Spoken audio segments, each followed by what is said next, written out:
So in this tutorial, I'm going to show you how to prove the Pythagoras theorem using this Geogebra. I'm still on the Geogebra Classic app. The first thing I'm going to do is make a line through 2 points. Let's name it A and B. And then press enter so that we don't construct more. Let me draw a perpendicular line through point B. Right?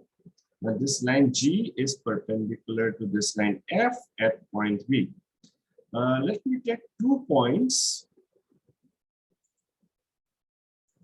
2 points, one on this line G and another on this line D.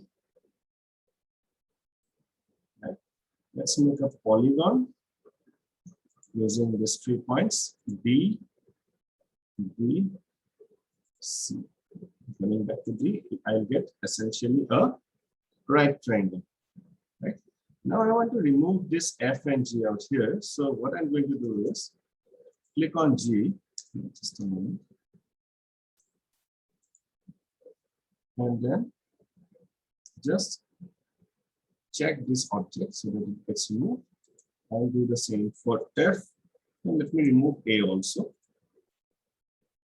Now what I have essentially is a right triangle, which I can move around, right?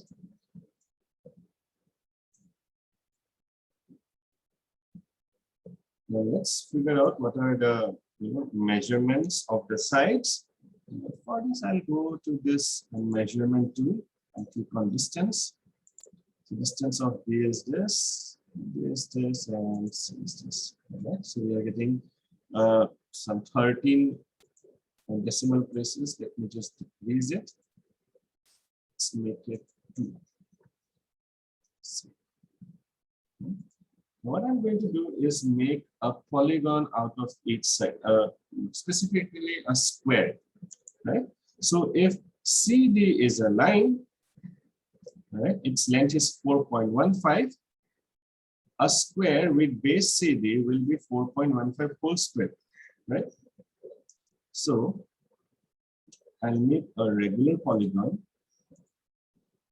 Let's click on D and C, and number of vertices 4. You can see we're getting a polygon in this direction. Let's do the same thing for C and B. 4 and D and B. And beautiful polygons out here. And let's check what is the area. Let me just see this point.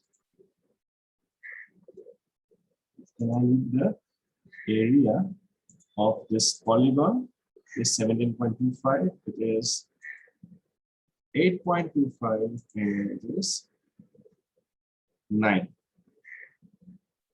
So basically CD square is 17.25.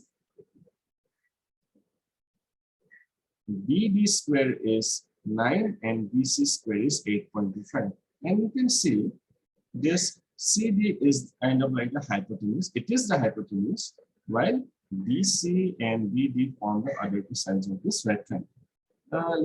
We can give this different colors. We'll give some 2 different colors out here.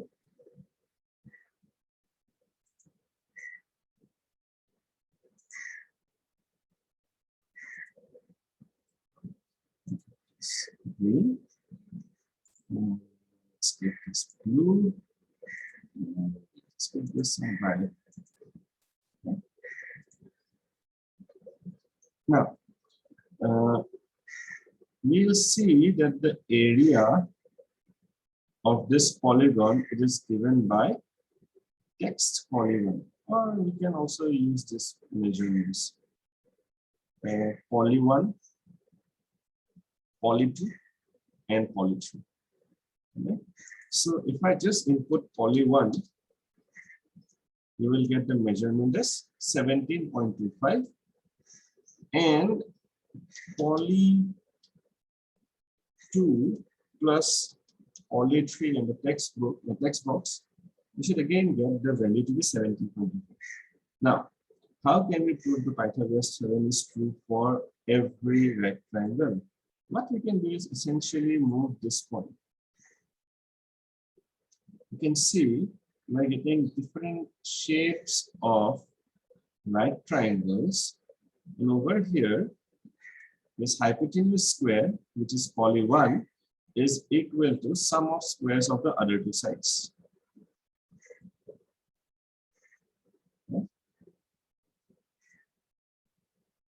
This is a small way to figure out the Pythagoras theorem.